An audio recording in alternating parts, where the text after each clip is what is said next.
আসসালামু আলাইকুম everyone, welcome back to my channel. কেমন আছেন সবাই? আশা করছি ভালো আছেন। আলহামদুলিল্লাহ আমি অনেক বেশি ভালো আছি আপনাদের দোয়ায়। বরাবরের মতো আজকেও চলে এসেছি নতুন একটা ভিডিও নিয়ে। আজকের এই ভিডিওটিতে আমি আপনাদেরকে দেখিয়ে দিব কিভাবে আপনারা খুব সহজেই গজ কাপড় দিয়ে এমন সুন্দর ডিজাইনার গোল গাউন জামা তৈরি করে নিতে পারেন খুব সহজেই। তো এই ড্রেসটি আমি তৈরি করে নিয়েছি 20টা কুলি দিয়ে। তো আপনারাও তৈরি করে নিতে পারবেন এমন সুন্দর ড্রেস। তো ভিডিওটি ভালো লাগলে অবশ্যই ভিডিওটিতে একটা লাইক করে দিবেন এবং এমন সুন্দর সুন্দর নতুন নতুন ভিডিও পেতে অবশ্যই আমার চ্যানেলটিকে সাবস্ক্রাইব করে রাখবেন। ভিডিওটি যদি আমার ফেসবুক পেজ থেকে দেখে থাকেন তাহলে অবশ্যই পেজটিকে ফলো করে দিবেন। তো ড্রেসটি তৈরি করার জন্য আমি এখানে 3.5 গজ পরিমাণে কাপড় নিয়েছি 2 হাত বহরের। এখানে আমি আমার প্রয়োজন অনুযায়ী কাপড়টি কাটিং করে নিয়েছি। আমি আপনাদেরকে মেজারমেন্টটি দেখিয়ে দিচ্ছি। তো আমি এখানে বডির উপরের পার্ট তৈরি করার জন্য কাপড় নিয়েছি। এখানে এটি 16.5 ইঞ্চি পরিমাণের লম্বা রয়েছে। তো এই যে দেখেন আমার চওড়ার দিক থেকে এখানে টোটাল 23 ইঞ্চি পরিমাণে রয়েছে এবং লম্বায় 16.5 ইঞ্চি পরিমাণে রয়েছে। কাপড়টিকে আমি মাঝখান থেকে ভাঁজ করে দিয়েছি। একই রকম ভাবে আমি আরো একটা পার্ট নিয়েছি। তো এখানে দেখতেই পাচ্ছেন 2 ভাঁজ 4 পাট কাপড় রয়েছে। কাপড়টির উপর থেকে আমি এভাবে স্কেলের সাহায্যে স্ট্রেট লাইন কেটে দিচ্ছি। এখন শোল্ডারের মাপ নিয়ে নিব। তো আপনাদের শোল্ডার যা থাকবে তাকে হাফ করে নেবেন। আমি এখানে 7 ইঞ্চি শোল্ডার রেখেছি। তো আপনারা শোল্ডার যা রাখবেন তার থেকে আরো হাফ ইঞ্চি বাড়িয়ে আর্মহোলের জন্য নিয়ে নেবেন। আমি এখানে 7.5 ইঞ্চি নিয়েছি আর্মহোল। তো মার্কগুলো এভাবে স্ট্রেট লাইন কেটে দিতে হবে। আপনাদের বডি যা থাকবে তাকে 4 দিয়ে ভাগ দিবেন, যা আসবে তাই নিয়ে নেবেন এখানে। তো আমার বডি যেহেতু রয়েছে 38, 4 ভাগের 1 ভাগ হয় 9.5 ইঞ্চি। আমি 9.5 ইঞ্চি নিয়েছি এবং আরো 1.5 ইঞ্চি এক্সট্রা সেলাই মার্জিনের জন্য নিয়েছি। এখানে কোমরেও সেম ভাবে আপনাদের নিয়ে নিতে হবে। তো আমার কোমরের 4 ভাগের 1 ভাগ 8.5 ইঞ্চি, আমি 8.5 ইঞ্চিতে মার্ক করে নিয়েছি। 1.5 ইঞ্চি এক্সট্রা নিয়েছি সেলাই মার্জিনের জন্য। তো মার্কগুলো এভাবেই স্কেলের সাহায্যে দাগ কেটে দিচ্ছি। এখন এই কর্নার থেকে 1.5 ইঞ্চি উপর একটা মার্ক করে নিয়েছি এবং এই যে 4 ইঞ্চিতে একটা মার্ক করেছি, এই মার্কগুলোকে এভাবে সুন্দর করে মিলিয়ে রাউন্ড করে দিচ্ছি। তালপাটের জন্য আমি এখন 1 ইঞ্চি ভেতরে একটা মার্ক করেছি এবং মার্কগুলোকে এভাবে মিলিয়ে দিয়ে 1.5 ইঞ্চি উপর থেকে মার্ক করে এই যে এভাবে রাউন্ড করে মিলিয়ে দিয়েছি। গলার চওড়া রেখেছি আমি এখানে 3.25 ইঞ্চি, সামনের গলার লম্বা রেখেছি 6.5 ইঞ্চি এবং পেছনের গলার লম্বা রেখেছি 4 ইঞ্চি। তো এখানে আমি আপনাদেরকে দেখিয়ে দিচ্ছি, আপনারা এভাবে বক্স করে নেবেন, নিয়ে গলাগুলো আর্ট করে নিয়ে কেটে নিতে পারেন। আমি যেহেতু পেস্টিং দিয়ে গলা তৈরি করে নিব, এর জন্য আমি এখন এখানে কাটিং করব না। তো হাফ ইঞ্চি শোল্ডার ডাউন করে দিচ্ছি এবং এই কর্নার থেকে 1 ইঞ্চি উপর একটা মার্ক করে এভাবে কোনা করে মিলিয়ে দিচ্ছি। ফিনিশিং ভালো আসার জন্য এই মার্কটি দিতেই হবে। তো আমি এখন মার্ক অনুযায়ী কাটিং করে নিচ্ছি। যেহেতু গলা কাটিং করব না, একটা মিডিল পয়েন্ট বের করে রাখছি ছোট করে একটা কাট বসিয়ে। এখন আমি পেছনের পার্টটি সরিয়ে রাখবো, রেখে সামনের পার্টে তালপাটটি কাটিং করে নিব। তালপাটটি কিন্তু শুধুমাত্র সামনের পাশেই কাটতে হবে, পেছন সাইডে কোনো তালপাট কাটিং করা লাগে না। তো আমি এখানে আমার সালোয়ারের বেঁচে যাওয়া টুকরো কাপড় দিয়ে একটু ডিজাইন তৈরি করে নিব। এখানে আমি 2 পার্ট কাপড় রেখেছি। এখানে কাপড়টির চওড়া রয়েছে 5.5 ইঞ্চি। আমি এই সাইড থেকে লম্বা রাখবো 12 ইঞ্চি এবং এই সাইড থেকে লম্বা রাখবো 10 ইঞ্চি। তো মার্কগুলোকে আমি মিলিয়ে দিচ্ছি। এই যে 10 ইঞ্চি থেকে ওই 12 ইঞ্চি পরিমাণে নিয়ে যাব এবং এই অনুযায়ী কাটিং করে নিচ্ছি। ভিডিও করার সময় আমি একদমই খেয়াল করিনি যে আমার এখানে একটু দেখা যাচ্ছে না, আপনারা একটু কষ্ট করে বুঝে নেবেন। এই যে দেখেন আমাদের এইভাবে ডিজাইনটি তৈরি হবে। ডিজাইনটা আমি শুধুমাত্র সামনের পার্টে করব, এই যে এভাবে রাখবো, দেন আরো একটা পার্ট রাখছি। কাপড় দিয়ে এভাবে বল বল তৈরি করে নিয়েছি। 6.5 ইঞ্চি নিচ থেকে এভাবে দিয়ে এভাবে সুন্দর করে সেলাই করে নিব। তো এগুলো আমি আপনাদের সেলাই করে দেখালাম না। এখন আমি এখানে হাফ ইঞ্চি করে মুড়িয়ে ভাঁজ করে দিয়েছি, দিয়ে এভাবে সুন্দর করে সেলাই করে নিব। এটা আমি অফ ক্যামেরায় তৈরি করে নিয়েছি। এখন আমি হাতার কাপড় নিয়েছি। হাতার কাপড়টি লম্বা রয়েছে এখানে 17 ইঞ্চি পরিমাণে এবং কাপড়টির চওড়া রয়েছে এখানে 36 ইঞ্চি পরিমাণে।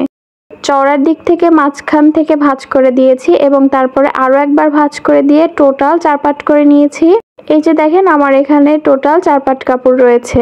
আমি যে সাইডে রয়েছি এটি বন্ধ সাইড, তো অপোজিটে খোলা সাইড। খোলা সাইড থেকে আমি 3 ইঞ্চি নিচে একটা মার্ক করেছি এবং এভাবে রাউন্ড করে মিলিয়ে দিয়েছি। হাতার ঘেরের জন্য সেলাই মার্জিন সহ আমি 8 ইঞ্চিতে মার্ক করেছি, এভাবে মার্কগুলো মিলিয়ে দিচ্ছি।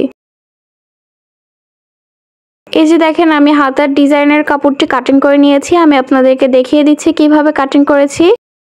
এই যে এই সাইড থেকে আমি এখানে 4.5 ইঞ্চি রেখেছি লম্বা এবং এই সাইড থেকে 2.5 ইঞ্চি লম্বা রেখেছি। এখন হাতার তালপাট কাটিং করব, এর জন্য নিচের কাপড়টি সোজা সাইডে রেখেছি এবং উপরের কাপড়টি উল্টো সাইডে রেখেছি। সোজা সাইডে আমি একটু মার্ক করে নিয়েছি আপনাদের বোঝার সুবিধার্থে। তো এই যে একসাথে রাখার পরে যে কোনো এক সাইড থেকে 1/2 ইঞ্চি গ্যাপ দিয়ে এভাবে মার্ক করে কাটিং করে নিতে হবে।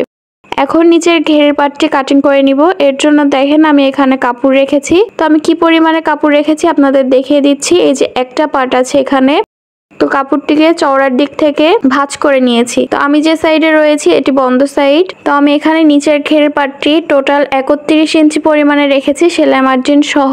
আপনাদের অ্যাকচুয়াল ঝুলের থেকে উপরের বডির পার্টের ঝুলটি মাইনাস করে দিবেন, তাহলে আপনাদের নিচের ঘেরের ঝুলটি বের হয়ে আসবে। তো আপনাদের যা আসবে তার থেকে সেলাই মার্জিনের জন্য 1.5 থেকে 2 ইঞ্চি এক্সট্রা কাপড় নিয়ে নেবেন, তাহলে হয়ে যাবে।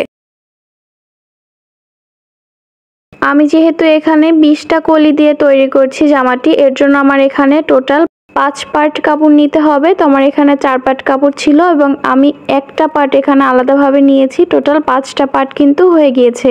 তো এই যে দেখেন আমার এখানে টোটাল 5 পার্ট কাপড় রয়েছে। আমি যে সাইডে রয়েছি এই পাশে যেহেতু বন্ধ সাইড রয়েছে, এগুলো কেটে নিতে হবে। এখানে আলাদা আলাদা ভাবে আপনাদের 5টা পার্ট কাপড় রাখতে হবে। আমি এখানে কাপড়টি কেটে নেওয়ার পরে কিন্তু দেখেন টোটাল 5টা পার্ট কাপড় হয়ে যাচ্ছে। তো এভাবেই নিয়ে নিতে হবে। তো এখন আমি মাঝখান থেকে আরো একবার ভাঁজ করে দিচ্ছি। এখানে টোটাল আমাদের 10 পার্ট কাপড় হয়ে গিয়েছে। আমার কথাগুলো যদি বুঝতে অসুবিধা হয় তাহলে আপনারা ভিডিওটি স্কিপ ছাড়া মনোযোগ সহকারে দেখবেন, তাহলে খুব ইজিভাবে তৈরি করে নিতে পারবেন। আমি যে সাইডে রয়েছি এটি আবারও বন্ধ সাইড হয়ে গিয়েছে, তো আমি এটি কাটিং করে নিচ্ছি। আমাদের কলিগুলো বের করে নিতে হবে। তো কলিগুলো আমরা কিভাবে বের করে নিব সেটি একটু ভালোভাবে খেয়াল করেন। তো আমাদের 10টা কলি আসবে এই সাইড থেকে এবং আর 10টা কলি আসবে এই সাইড থেকে। আপনার কোমর যা থাকবে তার সাথে আপনি যতগুলো কলি দিয়ে ড্রেসটি তৈরি করছেন তাকে ভাগ করতে হবে এবং যা আসবে তার সাথে আরো 1 ইঞ্চি সেলাই মার্জিনের জন্য যোগ করে নিতে হবে। তো আমার এখানে টোটাল 2.7 এরকম এসছে। তো 3.25 ইঞ্চির মতো নিয়ে নিলেই কিন্তু এখানে হয়ে যাবে।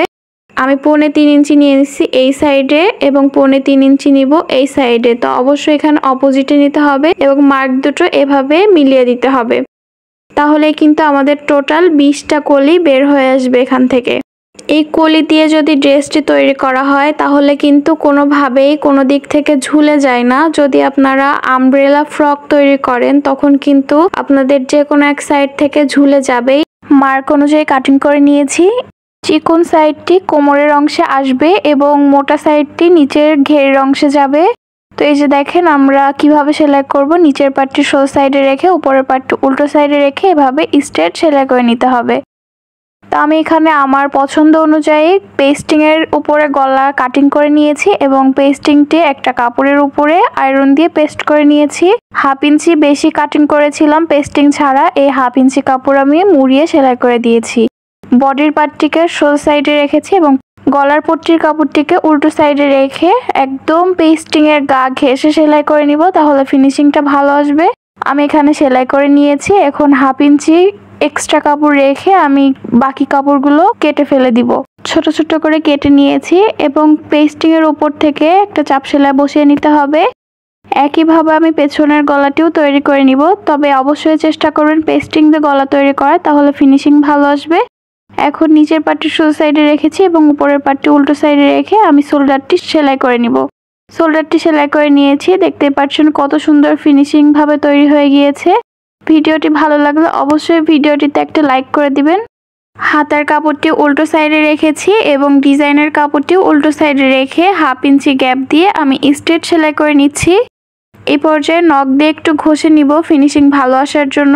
এখন সোজা পাশে যখন চলে এসেছি, আমি মেইন কাপড়টি একটু বাড়িয়ে রেখেছি যেন একটু পাইপিনের মতো মনে হয়, এবং এর উপর থেকে একটা চাপ সেলাই বসিয়ে দিয়েছি। উপরের দিক থেকে 1/2 ইঞ্চির একটু কম অংশ ভাঁজ দিয়ে নিয়েছি, নিয়ে উপর থেকে সেলাই করে নিয়েছি। একইভাবে আমি দুইটা হাতাই সেলাই করে নিচ্ছি। হাতা লাগানোর ক্ষেত্রে বডির পার্টটি সোজা সাইডে রয়েছে এবং হাতার কাপড়টি উল্টো সাইডে রাখতে হবে। বডির যে সাইডে তালপাট কাটিং রয়েছে একই পাশে হাতারও তালপাটটি রাখতে হবে, দেন সেলাই করে দিতে হবে। আমি এখন কলিগুলো সেলাই করে নিব। তো কলি সেলাই করার জন্য এই কলিটি রেখেছি সোজা সাইডে এবং উপরের কলিটি আমি উল্টো সাইডে রেখে দুইটা কলি একসাথে সুন্দর করে ধরে দেন আমি স্ট্রেট সেলাই করে দিব 1/2 ইঞ্চি গ্যাপ দিয়ে। এখানে 1/2 ইঞ্চির বেশি গ্যাপ দেওয়া যাবে না, তাহলে আমাদের কোমরের জন্য শর্ট হয়ে যাবে। এখানে যেহেতু 20টা কলি রয়েছে সেজন্য আমরা সামনের পার্টের জন্য 10টা কলি সেলাই করব এবং পেছনের পার্টের জন্য আলাদাভাবে 10টা কলি সেলাই করে নিব। আমি সবকিছু বুঝিয়ে দেওয়ার চেষ্টা করেছি, তারপরেও আপনারা যদি কোথাও কোনো কিছু বুঝতে না পারেন তাহলে অবশ্যই কমেন্ট বক্সে কমেন্ট করে জানাবেন। এই যে দেখেন, আমি একটা পার্টের জন্য 10টা কলি একসাথে অ্যাটাচ করে নিয়েছি। নিচের পার্টটি সোজা সাইডে রেখেছি এবং উপরে বডির পার্টটি আমি উল্টো সাইডে রেখে দুইটা পার্ট একসাথে ধরে আমি 1/2 ইঞ্চি গ্যাপ দিয়ে স্ট্রেট সেলাই করে দিব। এখানে অবশ্যই ডাবল সেলাই করে দিতে হবে। আমি এখানে অফ ক্যামেরায় ডাবল সেলাই করে নিয়েছি।